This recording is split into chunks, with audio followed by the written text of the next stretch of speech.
أعوذ بالله من الشيطان الرجيم. بسم الله الرحمن الرحيم.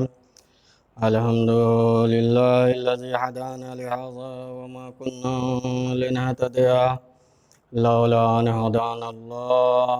لقد جاءت رسل ربنا بالحق والصلاة والسلام وتحية والإكرام سر الله في كل موجود نقطة دائرة الوجود صاحب لواء الحمد والمقام المحمود مولانا ومولى الثقلين جد الحسن والحسين بالقاسم محمد وعلى آله الطيبين الطاهرين المعصومين ولعنة الله على أعدائهم أجمعين.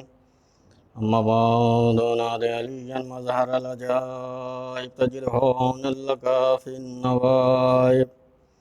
كل هم وغم سينجلي بعظمتك يا الله بنبوتك يا محمد بولايتك يا علي يا علي يا علي. قال الله تعالى في كتابه الكريم وهو أصدق الصادقين وقوله الحق. بسم الله الرحمن الرحيم. وما خلقت الجن والإنس إلا ليعبدون. بسم الله الرحمن الرحيم. نحمده ونصلي على رسوله الکریم. تمام حمد و ثنا خدائے معبود حقیقی کے لیے، درود اور سلام اہل بیت علیہم الصلوۃ والسلام. اذان محترم، ناظرین محترم، عزیز من، برادران عزیز، جیسا کہ خداوند کریم نے اپنی بابرکت کتاب قرآن مجید میں یہ ارشاد فرمایا ہے، وما خلقت الجن والانس الا لیعبدون. میں نے جن اور انسان کو، یعنی جناتوں کو اور انسانوں کو اس لیے پیدا کیا ہے تاکہ وہ میری عبادت کرے. غرض خلقت حضرت انسان عبادت پروردگار اور اطاعت پروردگار ہے. عزیزو، جب خداوند کریم نے یہ کہا کہ وما خلقت الجن والانس الا لیعبدون،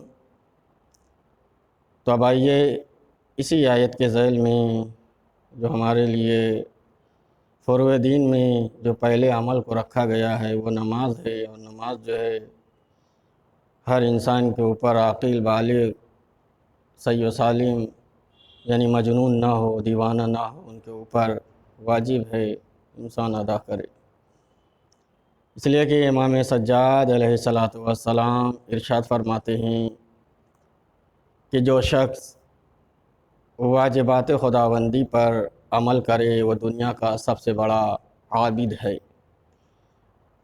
یہ ارشاد ہے امام زین العابدین علیہ السلام کہ جو شخص واجبات خداوند کریم پر عمل کرے وہ دنیا کا سب سے بڑا عابد ہے. لہذا مومن کو چاہیے کہ عبادت واجبات ہوں یا مستحبات،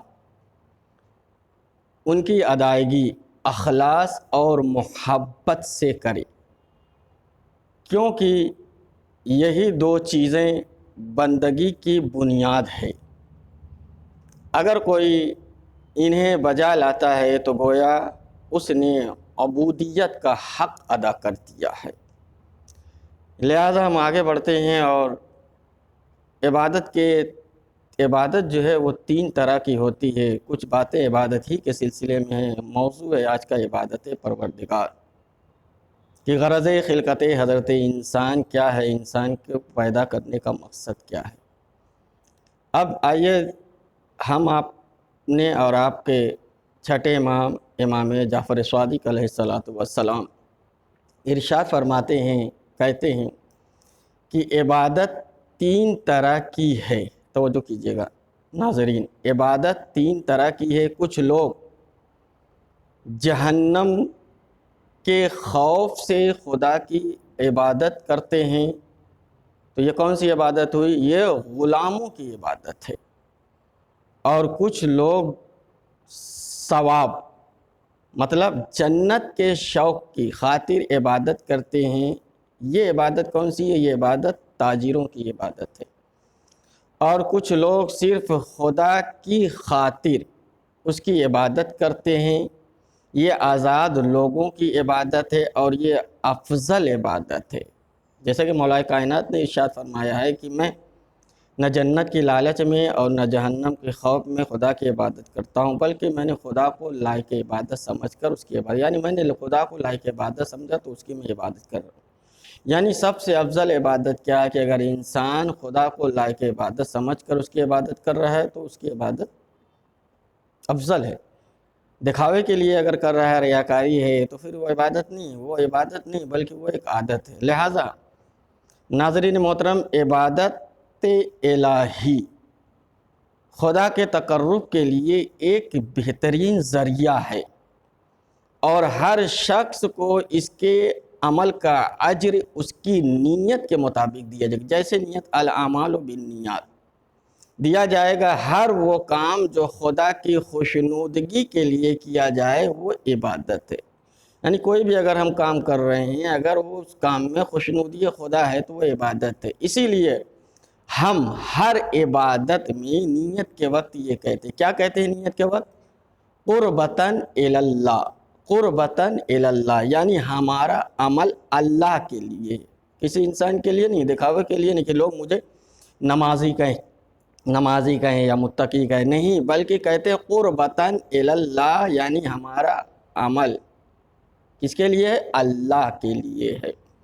انسان اس قدر عبادت سے کیوں غافل ہے؟ میرا سوال ہے کہ انسان اس قدر عبادت سے کیوں دور ہے؟ کیا اللہ نے ہمیں صحیح و سالم اعضاء و جوارح نہیں دیے؟ کیا ہمیں نعمات نہیں دی؟